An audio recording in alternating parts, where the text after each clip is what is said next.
Candidate इस form को भर रहे हैं उनको एग्जैक्ट और सटीक इन्फॉर्मेशन दी जाए और फॉर्म के अंदर कोई भी मिस्टेक ना हो। तो अगर आपको लगता है कि कोई स्पेशल एफर्ट मैं आपके लिए कर रहा हूं तो यार वीडियो को लाइक शेयर कर दीजिएगा। आपके लाइक करने से मुझे ज़्यादा कुछ नहीं, बस मोटिवेशन मिलता है और जो कि मुझे चाहिए होता है किसी भी फॉर्म की वीडियो बनाने के लिए। अब चलिए अगेन पॉइंट पर आते हैं।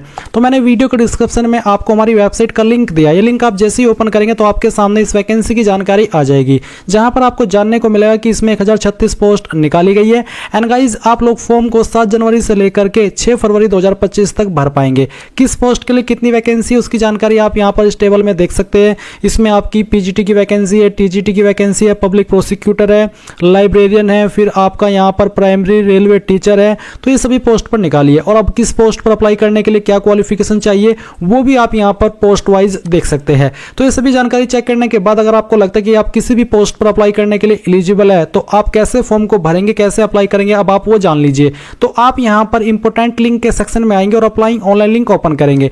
देन आपके सामने ये वाली वेबसाइट आ जाएगी। ये वही वेबसाइट है जिसके माध्यम से अभी आपने 2024 के अंदर recently RRB LP, RRB technician, RRB NTPC, RRB RPF SI, RPF constable ये सभी फॉर्म भरे हैं। तो अगर आपने इनमें से कोई भी फॉर्म भरा है, आपका अकाउंट बना हुआ है, आप डायरेक्टली यहां पर अप्लाई के सेक्शन पर क्लिक करेंगे और ऑलरेडी हैव एन अकाउंट के ऊपर क्लिक करके आपका रजिस्टर्ड मोबाइल नंबर या फिर ईमेल एड्रेस, साथ ही साथ आपने पासवर्ड जो उस वक्त बनाया था वो और आई एम नॉट रोबोट के ऊपर क्लिक करके लॉगिन कर लेंगे।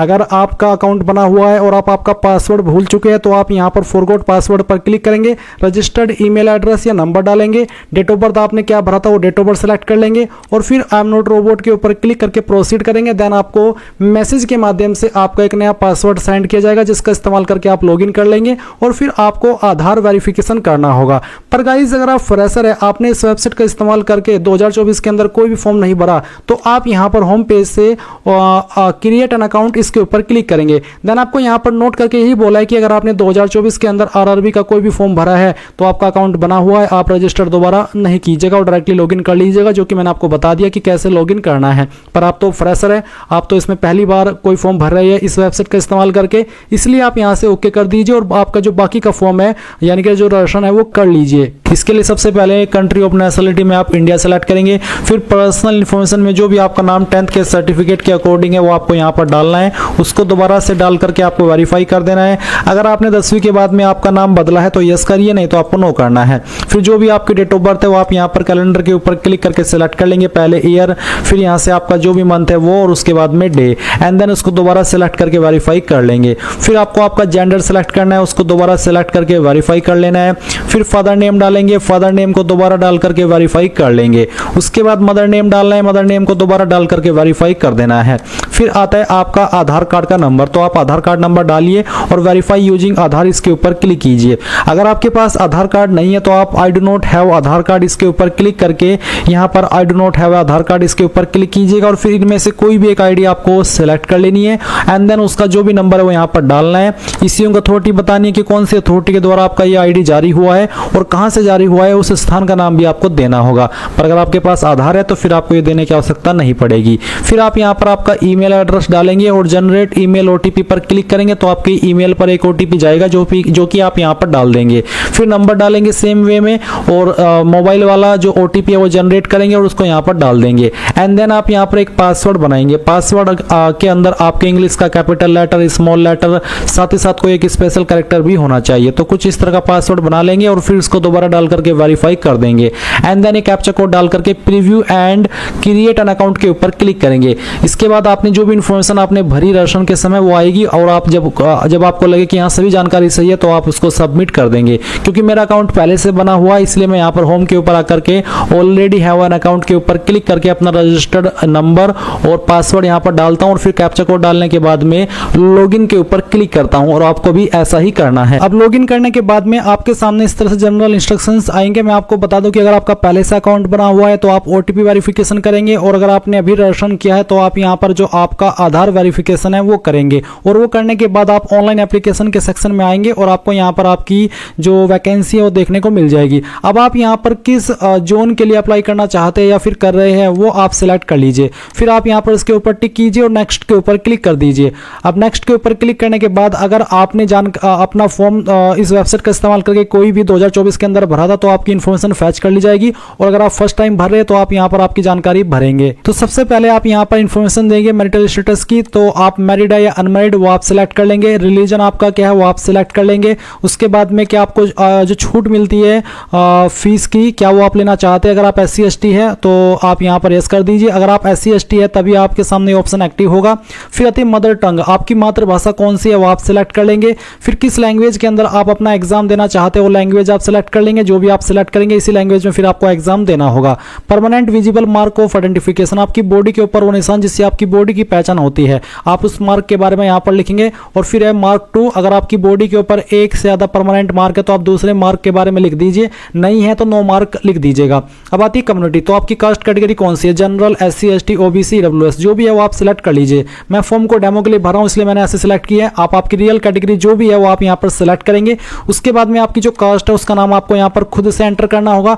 कम्युनिटी सर्टिफिकेट नंबर, ये जो आप कास्ट सर्टिफिकेट देंगे ये आपका सेंट्रल का होना चाहिए और जो आपका कम्युनिटी सर्टिफिकेट नंबर है वो आप यहाँ पर लिख दीजिएगा आपका सर्टिफिकेट चेक करने के बाद में। अब ये सर्टिफिकेट इनमें से कौन से पोस्ट के अधिकारी ने जारी किया है वो आपको सिलेक्ट कर लेना है। जहां पर आपके सर्टिफिकेट पर नीचे की तरफ मोहर लगी हुई होगी वहीं पर आपको सक्षम अधिकारी के बाद में पोस्ट के अधिकारी का नाम लिखा होगा। CO, मजिस्ट्रेट, एडिशनल मजिस्ट्रेट या फिर नायब तहसीलदार, तहसीलदार, तालुका मजिस्ट्रेट को तहसीलदार बोलते हैं। तो आपने आपके सर्टिफिकेट के ऊपर जिस भी पोस्ट का अधिकारी का नाम है यानी कि पोस्ट है वो पोस्ट आपको सिलेक्ट कर लेनी है। उसके बाद कौन सी स्टेट के द्वारा जारी हुआ है वो स्टेट सेलेक्ट करेंगे। किस डेट में जारी हुआ है वो डेट भी आप सिलेक्ट कर लेंगे। कि एक है फिर do you wish to avail free rail travel pass for the exam, यानी कि जो फ्री रेल ट्रेवल पास मिलता है एग्जाम के लिए क्या आप वो लेना चाहेंगे। अगर हाँ तो यस, नहीं तो आप नो भी कर सकते हैं। फिर आपको आपके नियरेस्ट रेलवे स्टेशन का नाम बताना है यानी कि लिखना है। और जो आपका कास्ट सर्टिफिकेट है वो आप अपलोड डॉक्यूमेंट के ऊपर क्लिक करके यहाँ पर अपलोड करेंगे जिसका फॉर्मेट PDF का होना चाहिए और साइज 500 KB से कम रहना चाहिए। इसके बाद में आप यहाँ पर पोस्टल एड्रेस भरेंगे यानी कि जो आपका प्रेजेंट एड्रेस है वो आपको भरना है। पहले आप आपकी स्टेट सेलेक्ट कर लेंगे, फिर आपकी डिस्ट्रिक्ट, उसके बाद में जो आपका एड्रेस है वो आप यहाँ पर लिख दीजिएगा इस कॉलम के अंदर। नियरेस्ट सिटी या फिर मेजर टाउन आपका कौन सा है प्रेजेंट वो आप यहाँ पर लिखिएगा इस वाले सेक्शन में। और फिर पिन कोड आपका क्या है वो भी आपको यहाँ पर डाल देना है। ये डालने के बाद में आप देखेंगे परमानेंट एड्रेस और नीचे tick if permanent address is same as present address, यानी कि अगर आपका प्रेजेंट और परमानेंट एड्रेस एक ही है अलग अलग नहीं है तो आप इसको बॉक्स के ऊपर टिक कर देंगे। अगर अलग अलग है तो अनटिक कर रहने दे और अलग से अपना परमानेंट एड्रेस भर दे। उसके बाद सेव के ऊपर क्लिक करेंगे और फिर नेक्स्ट कर देंगे। अब गाइज आपके सामने यहाँ पर अदर डिटेल का सेक्शन आएगा जहां पर आपसे पूछेगी कि आप एक्स सर्विसमैन है, अगर हाँ तो यस, नहीं तो आप नो करेंगे। क्या आप विकलांग है, अगर हाँ तो यस, नहीं तो यहाँ पर आपको नो करना है। क्या आप इकोनॉमिकली बैकवर्ड क्लास से आते हैं, अगर हाँ तो यस, नहीं तो आप नो करेंगे। क्या आप रेलवे के सर्विंग एप्लीकेंट है, अगर हाँ तो यस करेंगे, नहीं तो आपको नो करना है। उसके बाद में करंट डिप्लॉयमेंट डिटेल्स में बताना है कि name of the current department organisation, तो सेंट्रल गवर्नमेंट में आपका काम कर रहे हैं करंटली, स्टेट गवर्नमेंट में या फिर पब्लिक सेक्टर अंडरटेकिंग में। अगर आप नहीं कर रहे अभी कहीं पर काम, अनएम्प्लॉयड है, तो आप यहाँ पर नॉट एप्लीकेबल क्लिक कर दीजिएगा। उसके बाद में आप बैंक डिटेल भरेंगे जो कि आपको फीस रिफंड होती है उसके लिए। तो यहाँ पर है refund of fee account holder, यानी कि आप किस नाम पर बैंक अकाउंट है उसका नाम आपको लिखना है।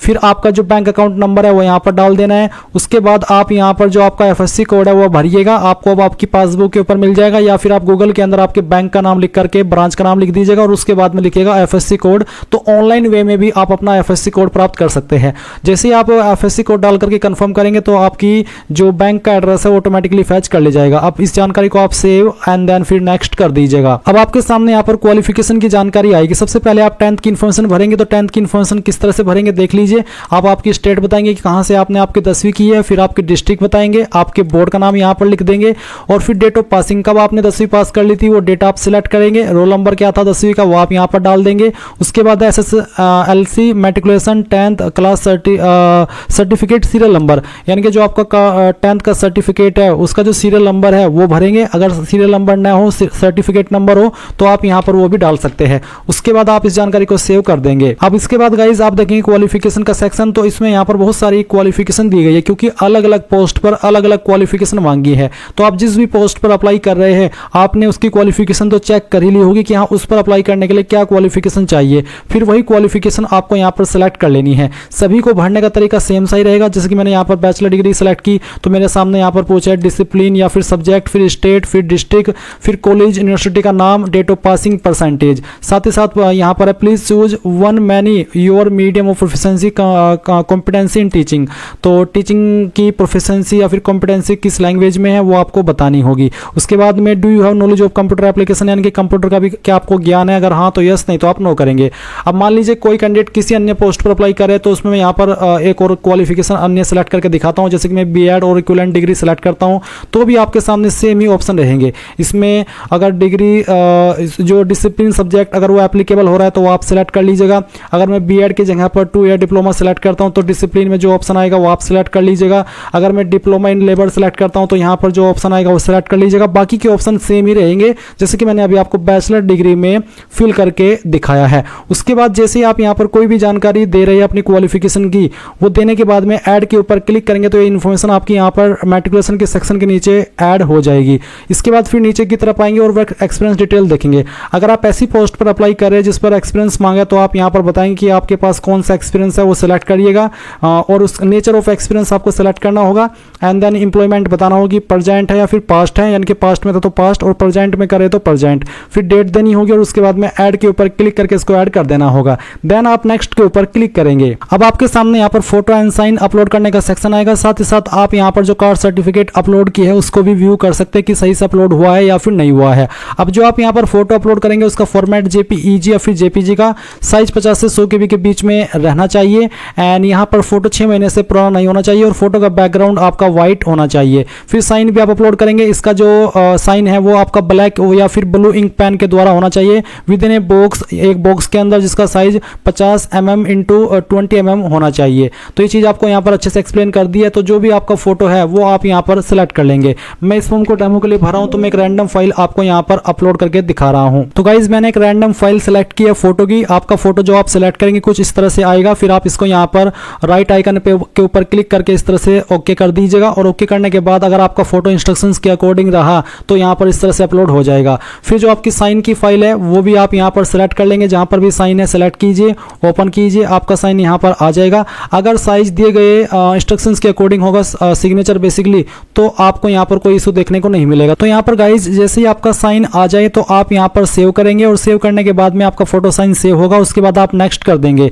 नेक्स्ट करने के बाद में यहाँ पर आता है you are not eligible for any of the post under selected RRB. अगर आपके सामने ये आ रहा है तो इसका मतलब है कि आप जिस आरआरबी के लिए अप्लाई कर रहे हैं तो उस आरआरबी में आप अप्लाई करने के लिए किसी भी पोस्ट पर एलिजिबल नहीं है, इसलिए आपके सामने ये चीज आई है। तो आपको यहाँ पर आपका आरआरबी जोन सिलेक्ट कर लेना है, यानी कि चेंज कर लेना है और फिर आपने जानकारी तो भर दी है और इस इंटरफेस पर आ जाना है, जो कि मैं आपको दोबारा जाकर के दिखाता हूँ। तो यहाँ पर गाइज मैंने अभी कई सारे जो आरआरबी जोन है वो चेंज करके देखे। बहुत सारों में अनएलिजिबल था मैं, तो मैंने यहाँ पर प्रयागराज सेलेक्ट किया। तो इसमें मैं यहाँ पर एलिजिबल हूँ और वो भी इस वाली पोस्ट पर जो कि मेरे सामने है। तो जो आपको ने क्वालिफिकेशन की जानकारी भरी है वो और फिर जो आपका जोन है उसमें जो वैकेंसी अवेलेबल रहेगी उसके अकॉर्डिंग आप जिन पोस्ट पर अप्लाई करने के लिए एलिजिबल रहेंगे वो पोस्ट के विकल्प आपको देखने को मिलेंगे। अगर आप एक से ज़्यादा पोस्ट पर अप्लाई करने के लिए एलिजिबल है आपकी क्वालिफिकेशन के अकॉर्डिंग, तो आपको यहाँ पर वो सभी पोस्ट देखने को मिलेगी। आप उनकी प्रेफरेंस दे देंगे कि मैं इस पोस्ट को पहले नंबर पर रखना चाहता हूँ और उसको दूसरे पर। उसके बाद आप नीचे की तरफ आएंगे, यहाँ पर टिक करेंगे। पहले इसमें आपको कुछ और नहीं, सिर्फ ये भरना कि आप कहाँ से फॉर्म को भर रहे हैं, आपकी सिटी का नाम। उसके बाद में आप प्रीव्यू एप्लीकेशन पर क्लिक करेंगे। अब जो भी आपने जानकारी भरी है वो आपको सभी चेक कर लेनी है। जब आपको लगे कि सभी जानकारी सही है तो आप यहाँ पर टिक करेंगे। उसके बाद में आप सबमिट कर देंगे। सबमिट करने के बाद आपके पास एक अंतिम मौका है। अगर आपने एक बार यहाँ से सबमिट कर दिया तो आपका फॉर्म सबमिट हो जाएगा फाइनल। इसके बाद में फिर आपको फीस जमा करनी होगी और अगर आप फिर इसमें कोई चेंजेस करना चाहेंगे तो एक बार फीस जमा करने के बाद जब आपको एडिट का टाइम मिलेगा, मॉडिफिकेशन का टाइम मिलेगा, तभी आप मॉडिफिकेशन कर सकते हैं। इस बीच में आप कोई मॉडिफिकेशन नहीं कर पाएंगे। इसलिए अगर आपको जरा सा भी डाउट हो कि कहीं पर कोई जानकारी गलत हो गई है तो कैंसिल करके अपने फॉर्म को अच्छे से चेक करके इस वाले ऑप्शन पर आइएगा और तभी जाकर के अपनी फीस को जमा करिएगा। इस तरह से गाइज आप लोग आपकी RRB ministerial and isolated categories various post online form 2025 भर पाएंगे। आई होप ये प्रोसेस आपको पसंद आया होगा। So thanks for watching. जय हिंद।